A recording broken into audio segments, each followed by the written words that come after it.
خواتین و حضرات، پچھلے ایپیسوڈ میں ہم آپ کو تاریخ جنگ تخت نشینی بتا چکے ہیں۔ یہ مغلوں کی تاریخ میں بلکہ پورے ہندوستان کی تاریخ میں خوفناک ترین اور سب سے زیادہ خونریز تخت نشینی کی جنگ تھی۔ اس سے پہلے کہ ہم اورنگزیب کا عہد جو ہے اس پر غور سے نظر ڈالیں، اس کی فتوحات، اس کی پالیسیز، اس جنگ کے بارے میں ہم کچھ مزید بچانا چاہتے ہیں کہ اس سے کون کون سی بحثیں شروع ہوئی ہیں۔ یہ بحث آج تک جاری ہے کہ اورنگزیب نے جو قتل کیے اور بہت زیادہ سفاکی کے مظاہرے کیے، اس کا کیا جواز تھا۔ اب یہاں پر دو ویوز ہیں۔ ایک ویو جو ہے وہ یورپ اور خاص طور پر برطانیہ کے تاریخ دانوں کا ہے، مورخین کا ہے۔ ان کے ہاں یہ تھا کہ ایک سیٹ رول تھا کہ جو سب سے بڑا بیٹا ہوگا بادشاہ کا وہ تخت نشین ہوگا۔ اس طرح وہ ان تخت نشینی کی جنگوں سے بچ گئے۔ یہاں پر مشرق میں یہ تھا کہ ایک تو ترکوں کی مثال تھی، ان کے ہاں بھی یہ ہوا کہ ایک بھائی جب خلیفہ یا حکمران بنتا تھا تو اس کو اپنے سارے بھائیوں کو مارنا پڑتا تھا، یہاں تک کہ وہاں کے علماء کو یہ فتویٰ دینا پڑا کہ بجائے اس کے کہ دو بھائی آپس میں فل سکیل وار کریں اور ہزاروں آدمی مارے جائیں، اس سے بہتر ہے کہ وہ خود ہی اپنے سبلنگس کو، اپنے بھائیوں کو، اپنے بھتیجوں کو مار دے۔ یہ ایک ان کا ایک ایسا فتویٰ تھا کہ ظاہر ہے کہ یہ بہت متنازع ہے، کنٹروورشل ہے، لیکن ان کے پاس ایک جواز تھا۔ اب اورنگزیب پر جو یہ اعتراض کیا جاتا ہے، اور ظاہر ہے کہ یہ کوئی مستحسن اقدام نہیں تھا، جس طرح اس نے اپنے بھائیوں کو قتل کیا، اپنے بھتیجوں کو ختم کیا، پھر اپنے باپ کو اس نے قید رکھا، لیکن ہمیں یہ بھی نہیں بھولنا چاہیے کہ اس سے پہلے یہی ہوتا رہا۔ ہمایوں جب تک زندہ رہا، اس کے بھائی اسے دھوکہ دیتے رہے، اس کا ایٹیٹیوڈ اپنے بھائیوں کے ساتھ اور تھا، وہ ان کے ساتھ نرمی سے پیش آتا رہا۔ اکبر اپنے بھائیوں کے ساتھ لڑتا رہا، اس کا بھائی حکیم خان جو کابل میں تھا ہمیشہ اسے تنگ کرتا رہا۔ اس کے بعد جہانگیر کے ساتھ بھی یہی ہوا، اس نے خود بغاوت کی، پھر اس کے بیٹے نے بغاوت کی۔ خود شاہ جہان جو تھا، خرم، وہ اپنے بھائی شہریار کی لاش پر سوار ہو کر اور اس پر بیٹھ کر بادشاہ بنا۔ تو یہ تھا ایک پس منظر جس میں جو کچھ اورنگزیب نے کیا وہ کوئی بہت زیادہ عجیب بات نہیں تھی۔ دوسرا اس میں نقطہ یہ ہے کہ فرض کریں اورنگزیب ہار جاتا تو کیا اورنگزیب زندہ رہتا؟ بات یہ ہے کہ قبریں 3 تھیں اور آدمی 4 تھے۔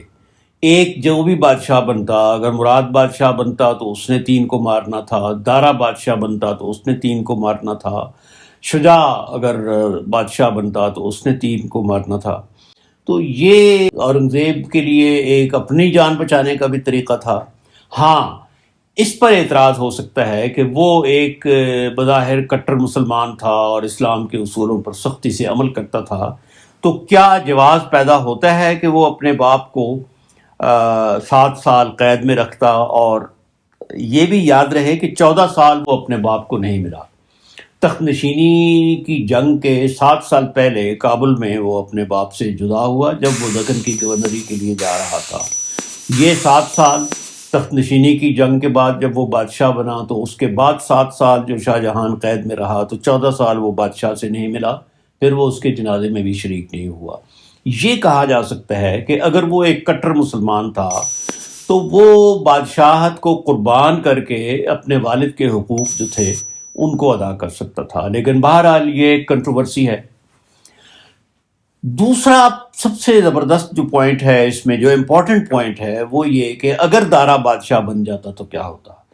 تو مورخین کا یہ خیال ہے، جس میں اسٹینلے لین پول جو اورنگزیب کا بایوگرافر ہے، اس کا بھی یہ خیال ہے کہ اگر دارا بادشاہ بن جاتا تو وہ اکبر کی پالیسیوں کو جاری رکھتا اور یہ ایک ہندو مسلم مشترکہ سلطنت ہوتی، اس میں ہندو برابر کے شریک ہوتے، اور اس کا ایک نتیجہ یہ نکل سکتا تھا کہ اگر دارا کی حکومت ہوتی تو ایسٹ انڈیا کمپنی کو پورے ہندوستان پر قبضہ کرنے کی شاید جرأت نہ ہوتی، اور ہندوؤں اور مسلمانوں کی ایک مشترکہ مضبوط سلطنت ان بیرونی یورپی حملہ آوروں کا جو جنوب کے راستے سے داخل ہوئے تھے مقابلہ کیا جا سکتا تھا۔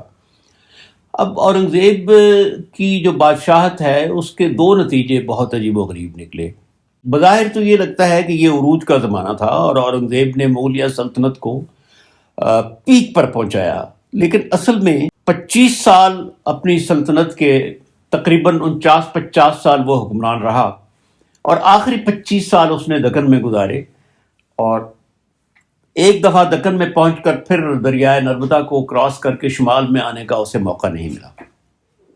اس کا یہ نتیجہ نکلا کہ سلطنت کی بنیادیں تو شمال میں تھیں، تو شمال کا جتنا بھی علاقہ تھا، بنگال کا صوبہ، بہار کا صوبہ، اڑیسہ کا صوبہ، پھر شمالی ہندوستان، خود دہلی، آگرہ جو کیپٹل تھے، اس کے بعد پنجاب تھا، اس کے بعد افغانستان تھا، کشمیر تھا، اور موجودہ پاکستان کے جو علاقے تھے، سندھ تھا، بلوچستان تھا، اس زمانے میں راجپوتانہ کہتے تھے، تو یہ سارے علاقے مسلسل توجہ سے محروم ہوتے رہے، کیونکہ اورنگزیب کی ساری توجہ جنوب پر مرتکز رہی، اور جیسے ہی اورنگزیب منظر سے ہٹا تو سلطنت عروج کے باوجود، وسعت کے باوجود، اندر سے اتنی کھوکھلی ہو چکی تھی کہ وہ چند سالوں میں ریزہ ریزہ ہو گئی۔ اورنگزیب کی وفات کے بعد پے در پے 10-12 سالوں میں اتنے حکمران بنے کہ اتنے حکمران پچھلے 180-200 سال میں بھی نہیں بنے تھے۔ دوسرا جو سب سے بڑا نتیجہ نکلا اورنگزیب کی بادشاہت کا، وہ یہ کہ اس نے جنوب میں جو 3 بڑی طاقتور مسلم ریاستیں تھیں، بیجاپور، گولکنڈہ اور احمد نگر، ان کو زیر کیا ایک ایک کر کے۔ خاص طور پر گولکنڈہ کی فتح تو بہت مشکل تھی، اور اس کی پینٹنگز بھی آپ اکثر و بیشتر دیکھتے رہتے ہوں گے کہ گولکنڈہ کی محاصرے کے ساتھ وہ بیٹھا ہوا ہے ایک جگہ تخت نشین ہو کر اپنے خیمے کے باہر۔ یہ جو 3 سلطنتیں تھیں یہ شیعہ سلطنتیں تھیں۔ یہ کہا جاتا ہے کہ اورنگزیب چونکہ ایک کٹر سنی مسلمان تھا تو وہ شیعہ ریاستوں کو ختم کرنا چاہتا تھا، لیکن ہم نہیں سمجھتے کہ ایسی بات ہے۔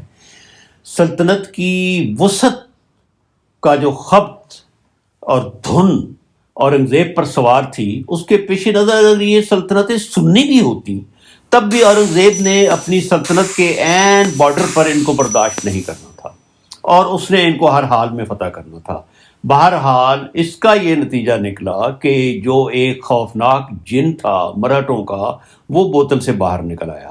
یہ جو 3 سلطنتیں تھیں یہ ایک لحاظ سے اپنا وجود اگر برقرار رکھتیں تو یہ مغلوں کے لیے ایک بڑا مضبوط بارڈر کا کام دے رہی تھیں، کیونکہ ان تینوں سلطنتوں نے مرہٹوں کو کھپایا ہوا تھا، ان کو ملازمتیں دی ہوئی تھیں، ان کو اپنی فوج میں رکھا ہوا تھا، ان کو قابو کیا ہوا تھا، اور ان کو یہ احساس دلایا ہوا تھا کہ بھئی ہم 3 مقامی حکومتیں ہیں اور آپ اس میں شریک ہیں۔ اورنگزیب نے جب ان 3 سلطنتوں کو ایک ایک کر کے فتح کیا تو ظاہر ہے کہ مرہٹے جو تھے وہ ان پر اثر ہوا۔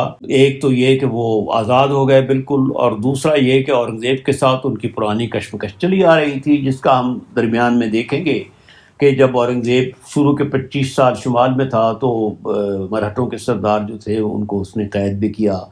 بعد میں وہ بہت مشہور واقعہ ہے کہ مٹھائیوں کی ٹوکروں میں چھپ کر جیل سے باہر بھی نکل گئے، پھر بھاگ گئے۔ تو یہ مرہٹا جن جب بوتل سے نکلا ہے تو اس نے تقریباً 50 اگر نہیں تو 75 سال تک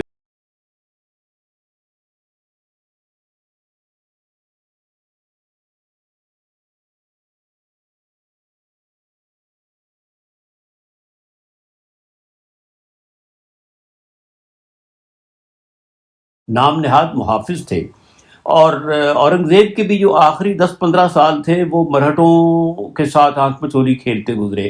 انہوں نے اورنگزیب کو نہ کچھ چنے چبوا دیے، وہ ایک قلعہ فتح کرتا تو وہ دوسری جگہ سے رونما ہوتے۔ پھر ہم دیکھیں گے کہ افضل خان کو کس طرح شیبہ جی نے مارا دھوکہ دے کر۔ تو گوریلا جنگ کے وہ ماہر تھے. تو اورنگزیب نے ان 3 جو جنوبی مسلمان شیعہ ریاستیں تھیں ان کو ختم کر کے اپنے سر ایک مصیبت مول لے لی، اور پھر یہ مرہٹا جن جو تھا اس کو صرف انگریز ہی قابو میں لا سکے. تو یہ جو 2-3 ہم نے پوائنٹس دیے ہیں یہ کنٹروورشل پوائنٹس ہیں، ان کے حق میں بھی بات ہو سکتی ہے، ان کے خلاف بھی بات ہو سکتی ہے. یہ ایک ضروری پس منظر تھا اورنگزیب کی تخت نشینی کے نتائج کا. اس کے بعد اب اگلے ایپیسوڈ میں ہم بتائیں گے کہ اورنگزیب کی پالیسیاں کیا تھیں.